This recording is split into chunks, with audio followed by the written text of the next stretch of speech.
할렐루야! 오늘도 예배로 하루를 시작하시는 우리 모든 성도님들 주님의 이름으로 환영하고 축복합니다. 함께 찬송하시며 나아가시겠습니다.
기도로 주님 앞으로 나아가겠습니다.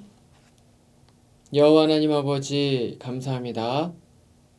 오늘도 새벽 미명에 우리를 깨워주시고 우리가 이렇게 주님 앞으로 나와서 함께 기도하며 찬양하며 말씀 들으며 하루를 시작할 수 있게 해주신 것 너무나도 큰 감사를 드립니다.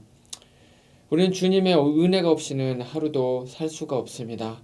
그러하기에 우리가 이 아침부터 이 새벽 시간을 주님께 올려드리며 경건으로 하루를 시작합니다. 하나님 이 시간 우리의 마음 가운데 말씀하여 주시는 시간 되게 해주시고 위로하여 주시는 시간 되게 해주시고 주님의 말씀을 깨닫는 지혜의 영을 부어주시는 시간 되게 하여 주시옵소서. 이 모든 것들을 온전히 주님 앞에 올려드립니다. 감사하며 거룩하신 우리 주 예수님 이름으로 기도합니다. 아멘. 이 새벽에 우리에게 주시는 말씀 찾아보겠습니다. 오늘 우리에게 주시는 말씀은 욥기 36장 1절로 15절까지의 말씀입니다. 욥기 36장 1절부터 15절 제가 봉독해 올리겠습니다. 엘리후가 말을 이어 이르되 나를 잠깐 용납하라. 내가 그대에게 보이리니 이는 내가 하나님을 위하여 아직도 할 말이 있음이라. 내가 먼 데서 지식을 얻고 나를 지으신 이에게 의를 돌려보내리라. 진실로 내 말은 거짓이 아니라 온전한 지식을 가진 이가 그대와 함께 있느니라. 하나님은 능하시나 아무도 멸시하지 아니하시며 그의 지혜가 무궁하사 악인을 살려두지 아니하시며 고난받는 자에게 공의를 베푸시며 그의 눈을 의인에게서 떼지 아니하시고 그를 왕들과 함께 왕좌에 앉히사 영원토록 존귀하게 하시며 혹시 그들이 족쇄에 매이거나 환난의 줄에 얽혔으면 그들의 소행과 악행과 자신들의 교만한 행위를 알게 하시고 그들의 귀를 열어 교훈을 듣게 하시며 명하여 죄악에서 돌이키게 하시나니 만일 그들이 순종하여 섬기면 형통한 날을 보내며 즐거운 해를 지낼 것이요 만일 그들이 순종하지 아니하면 칼에 망하며 지식 없이 죽을 것이니라. 마음이 경건하지 아니한 자들은 분노를 쌓으며 하나님이 속박할지라도 도움을 구하지 아니하나니 그들의 몸은 젊어서 죽으며 그들의 생명은 남창과 함께 있도다. 하나님은 곤고한 자를 그 곤고에서 구원하시며 학대당할 즈음에 그의 귀를 여시나니. 아멘. 오늘 말씀은 이 세 친구들과 욥이 함께 이야기를 나눈 이후에 갑자기 등장했었던 그 엘리후가 네 번째로 발언을 하는 말씀의 일부분입니다. 우리가 너무나도 잘 알고 있는 것처럼 앞에서 이제 본 것처럼 욥과 세 친구가 무려 3번에 걸쳐서 3라운드에 걸쳐서 열심히 이제 논쟁을 펼칩니다. 근데 그렇게 한참 논쟁을 한 이후에 그제서야 이제 엘리후가 마지막에 등장을 하게 됩니다. 그러면 왜 엘리후는 이렇게 나중에 등장을 하게 됐을까요? 사실은 세 친구가 이야기를 할 때 거기에 껴서 같이 이야기를 해도 되는데 엘리후는 굳이 그 모든 것들을 다 들은 이후에 그 다음에 등장을 합니다. 왜 그랬을까요? 이유는 이렇습니다. 욥과 세 친구의 대화가 만약에 굉장히 건설적이고 또 발전적이고 그래서 이것을 통해서 뭔가 새로운 통찰을 얻고 뭔가 문제에 대한 해답을 얻어가고 있었다면 아마 엘리후는 등장을 하지 않았을 것입니다. 하지만 대화가 그렇지가 못했었습니다. 대화가 뭔가 발전적이지 못하고 꽉 막혀있다는 그러한 생각이 들었습니다. 그리고 마치 벽에다가 이야기를 하는 것처럼 서로 간에 이야기를 하고 있지만 이것은 뭔가 대화가 아니라 그냥 자신의 생각과 자신의 논리에만 딱 갇혀서 자신이 할 말만 하고 있는 것처럼 이제 그러한 이제 논쟁, 소모적인 논쟁이 계속해서 이어지고 있었던 것이죠. 이제 그러다 보니까 이제 엘리후가 이것을 보면서 계속해서 답답했습니다. 그래서 계속해서 반복적으로 이야기가 나오고 서로에 대한 공격은 더욱더 거세지기만 하고 그래서 더 날카로운 그런 말들에 대해서 서로 간에 감정이 상하고 이제 그러다 보니까 서로 지치기만 하고 이제 더 이상 말도 할 수 없는 말하기도 어려운 이제 그런 상황이 되게 되었던 것이죠. 그래서 엘리후가 이걸 보다 못해서 이제 등장을 하게 된 것입니다. 그래서 이제 앞선 본문들을 이제 다른 목사님들께서 잘 설교를 해주신 것처럼 엘리후가 이렇게 마지막에 이제 이런 답답한 심정으로 이 논쟁에 뛰어들었기 때문에 엘리후는 다른 3명의 그 욥의 친구들과는 전혀 다른 방식으로 이 논쟁에 끼워들게 됩니다. 그래서 예를 들면 이런 것입니다. 새 친구들의 논리를 단순화시켜서 보면 새 친구들은 하나님의 공의에 기초한 이제 그러한 논리를 펼치고 있는 것이었습니다. 그래서 이를테면 이런 것입니다. 하나님은 공의로운 분이야. 그래서 악한 자를 절대로 그냥 두지 못하시고 반드시 벌하셔. 근데 너가 지금 고난을 받고 있는 걸 보니까 너 뭔가 문제가 있다. 너 뭔가 잘못을 했다. 그러니까 회개해. 이제 이것이 평면적으로 이 세 친구들의 논리를 설명을 해보면 이제 이런 것이었던 것이죠. 이것은 뭐냐면 하나님에 대한 혹은 그 당시에 이제 존재하고 있었던 어떤 신에 대한 관념, 그런 어떤 전통적인 그런 어떤 지혜, 바로 이런 입장에서 지금 욥이 당하고 있는 고난을 해석을 하려고 하다 보니까 계속 이 이야기만 나오고 있었던 것입니다. 근데 반면에 욥의 논리 또한 이제 굉장히 단순합니다. 욥의 논리는 이것입니다. 나는 그런 잘못을 한 적이 없어. 나는 지금 이렇게 극심한 고난을 경험할 만한 그러한 악한 짓을 한 번도 한 적이 없어. 그렇기 때문에 오히려 나에게 이렇게 고난을 주고 있는 하나님이 뭔가 문제가 있는 거야. 하나님이 공의롭지 못해. 하나님이 선하지 못해. 뭐 이제 이런 식으로 하나님의 부당함에 대해서 계속해서 역설을 하고 있는 것이 바로 이제 욥의 논리였던 것이죠. 그래서 욥의 이 논리는 무엇에 기초한 것입니까? 바로 자신이 고난을 당하고 있는 이 삶의 경험에 기초를 하고 있었던 것입니다. 그렇기 때문에 이 둘은 계속해서 평행선을 그릴 수밖에 없었습니다. 왜냐하면 세 친구는 계속해서 하나님에 대해서 그들이 이미 가지고 있었던 그런 어떤 전통적 지혜, 이것의 한 축을 가지고 있었다면 이제 욥은 자신의 삶을 경험하고 있는 이 경험을 바탕으로 해서 이제 논리를 진행을 하고 있었던 것입니다. 그렇기 때문에 이 둘은 계속해서 평행선을 달릴 수밖에 없었고 둘은 계속해서 충돌을 할 수밖에 없었다는 것이죠. 그래서 논리가 계속해서 이야기와 주장들이 계속해서 반복되기만 하고 진척되는 것이 없이 같은 지점을 맴돌기만 하고 있었던 것입니다. 엘리후가 그래서 여기서 나서서 새롭게 뭔가 대화를 진행하지 않으면 안 되겠다는 생각을 했었던 것 같습니다. 그래서 이제 대화의 물꼬를 새로운 방향으로 흐를 수 있도록 여러 가지 이야기를 하게 되는데 그 중에 한 가지가 무엇이었냐면 이 세 친구들이 가지고 있었던 이 아주 딱딱하게 이제 견고하게 가지고 있었던 이 사상, 바로 이 하나님에 대한 보응적 사상, 바로 이 사상을 먼저 깨는 것으로 이제 물꼬를 트게 됩니다. 그래서 이 세 친구들을 책망을 하면서 이 엘리후가 했었던 이야기는 이것입니다. 하나님께서 뭔가 고난을 허락하시거나 아니면 고난을 주시는 것이 꼭 보응적인 사상 때문에 그런 것만은 아니다. 이제 이렇게 이야기를 하는 것이죠. 그래서 다시 말하면 고난을 겪고 있는 것이 그가 뭔가 잘못을 하고 있기 때문에 그것에 대한 징계로서 주는 것만은 아니라는 것이었습니다. 그래서 예를 들어서 우리 앞에서 이제 말씀을 봤었던 33장 13절 이하의 말씀을 보면 이 교만해지는 것을 막기 위해서 경고의 의미로 고난을 주실 수도 있다고 이야기를 하고 있는 것이죠. 그렇기 때문에 이런 경우에는 어떻습니까? 이것이 이 고난이 징계가 아니라는 거예요. 징계가 아니기 때문에 이것은 하나님의 보응적 사상이라는 그 도식에 들어가지 않는다는 것이었습니다. 그래서 새 친구들이 말을 하고 있는 이 전통적 지혜에 하나님을 가둘 수 없다라고 이야기를 하는 것이 엘리후가 이제 말을 하고 있었던 첫 번째 것이었습니다.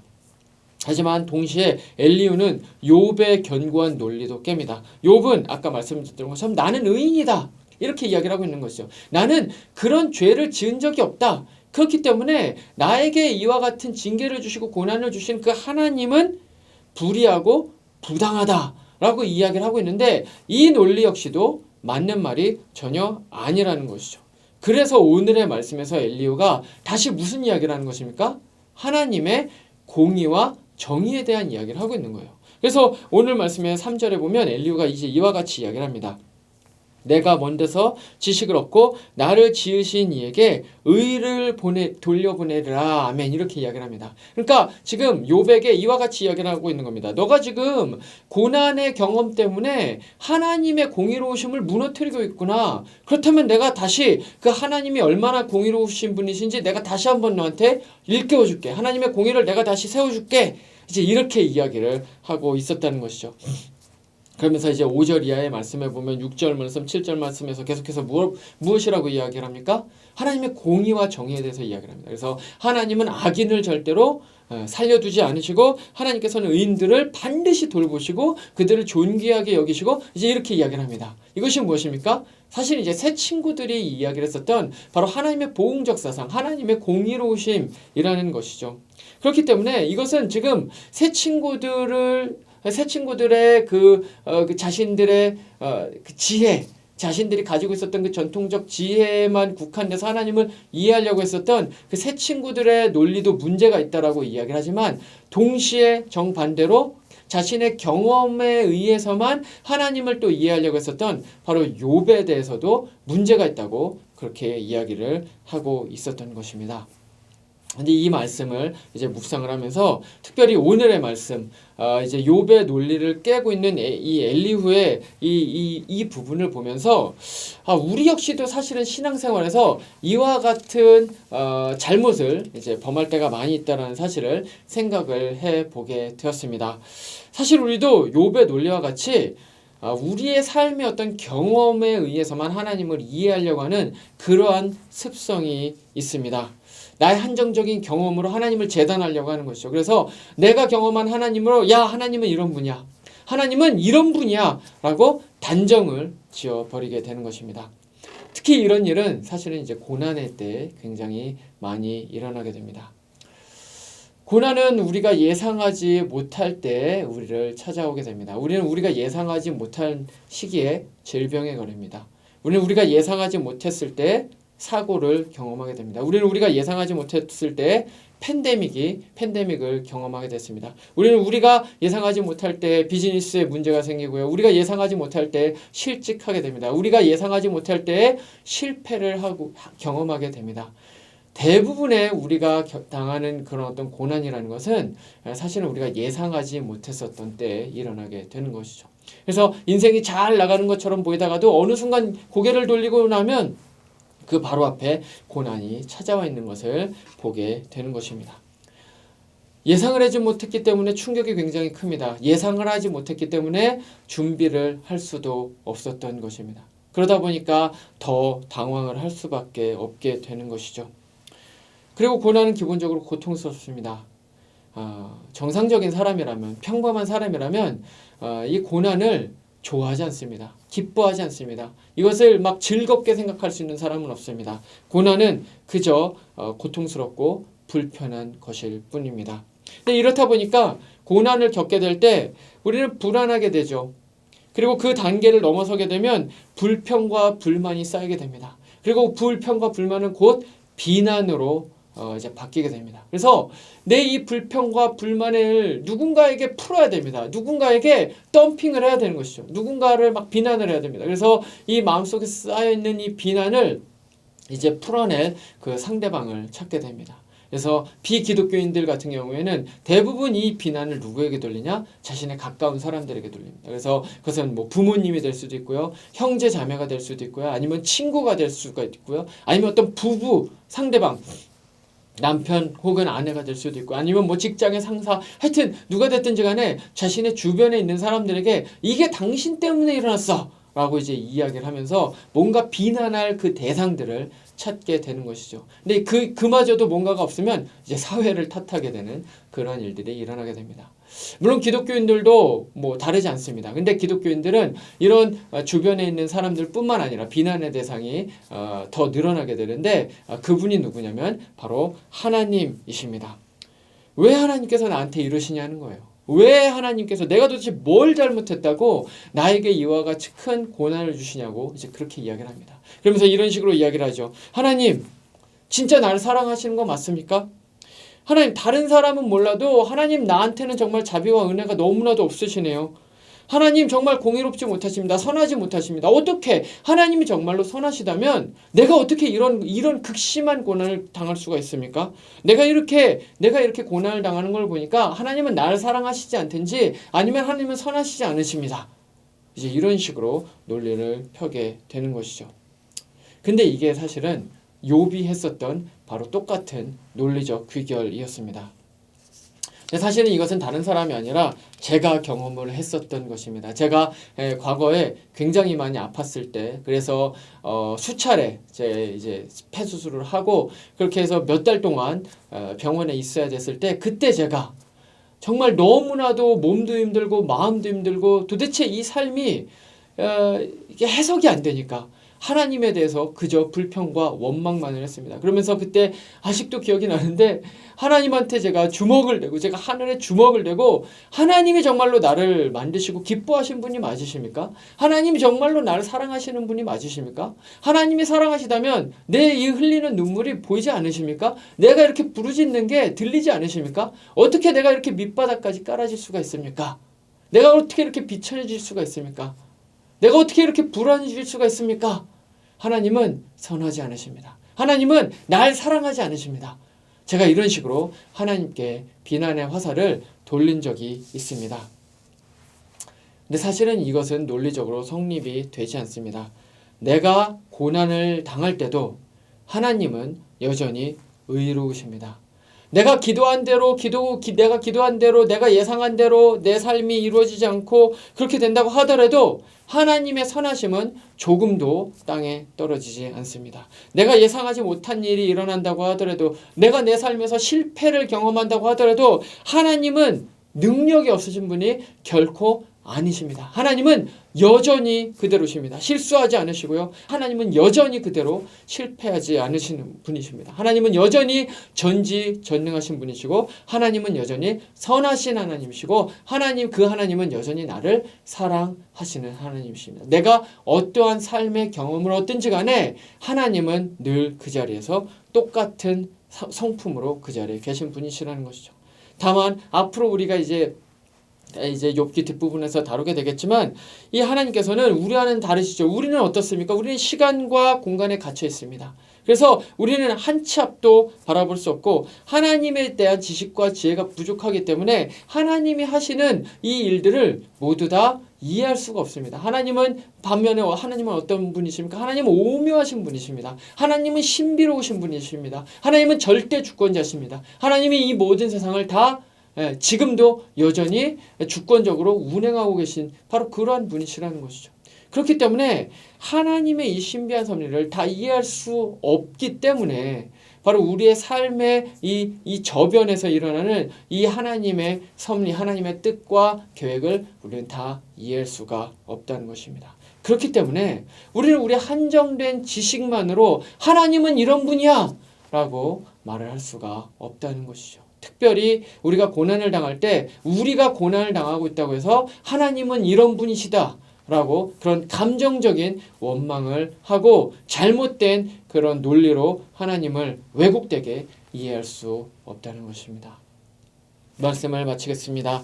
욥기는 하나님, 인간, 고난 바로 이 세 축이 어떻게 관계하고 작용을 하는지에 대해서 아주 깊은 성찰, 깊은 진리 그리고 탁월한 통찰을 우리에게 허락해주는 아주 귀한 말씀입니다. 특별히 오늘 본문의 말씀을 통해서 우리는 하나님은 언제나 그대로이신 분이시라는 사실을 알게 됐습니다. 하나님은 언제나 선하십니다. 하나님은 언제나 의로우십니다. 하나님은 언제나 우리를 사랑하십니다.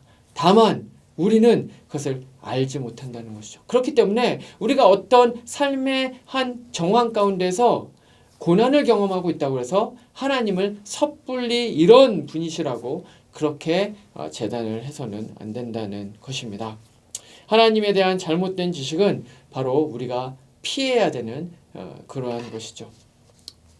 우리가 고난을 겪는다고 해서 하나님의 선하심, 공의로우심, 지혜로우심, 하나님의 절대 주권 바로 그것은 조금도 사라지지 않는다는 사실을 인정하시고 또 그러한 지혜를 갖고 계시는 우리 모든 성도님들이 되시기를 소망합니다. 기도하시겠습니다. 하나님 아버지 감사합니다. 오늘의 말씀을 통해서 엘리후가 지적한 바로 그 욥의 문제, 고난당하는 자신의 삶의 경험과 정황으로 인해서 하나님에 대한 잘못된 이해와 결론을 내리게 되었던 바로 그것이 무엇이 문제였는지에 대해서 우리가 한번 생각해 보게 되었습니다. 그런데 하나님, 욥뿐만 아니라 우리도 너무나도 연약한 인간이기에 우리도 부족하기 때문에 우리도 욥과 같이 이러한 잘못된 논리를 펼 때가 많이 있습니다. 삶은 너무나도 많은 고난으로 가득 차 있습니다. 우리가 원하지 않는 예상하지 못했던 그러한 질병, 사업의 망함, 실패, 관계의 깨짐, 너무나도 많은 것들이 우리의 삶 가운데 고난으로 다가오게 됩니다.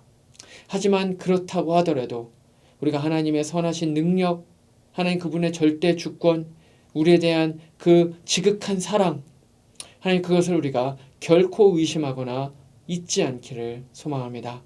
지금 이 순간에도 이 말씀을 함께 나누며 정말 고난 가운데 힘들어하고 계신 많은 성도님들이 계심을 우리가 알고 있습니다. 하나님, 그분들이 하나님 아버지를 정말 끝까지 의지하고 신뢰할 수 있도록 하나님 이 시간 찾아가 주셔서 하나님 말씀하여 주시고 하나님 위로하여 주시옵소서. 그래서 고난 가운데라도 하나님의 선하신 능력과 하나님의 절대 주권을 결코 잊지 않고 하나님 이럼에도 불구하고 그럼에도 불구하고 내가 하나님을 끝까지 의지합니다. 하나님을 내가 끝까지 신뢰합니다. 하면서 아멘으로 주님 앞에서 나아갈 수 있는 그러한 인내와 연단의 시간을 보낼 수 있는 우리 모든 성도님들 되실 수 있도록 주님께서 은혜의 축복 허락하여 주시옵소서. 감사합니다. 이 시간 드리는 모든 개인의 기도 제목 주님께서 받아 응답하여 주실 것을 믿고 원하며 감사하며 거룩하신 우리 주 예수님 이름으로 기도합니다. 아멘. 이제 개인의 기도로 하루를 시작하겠습니다.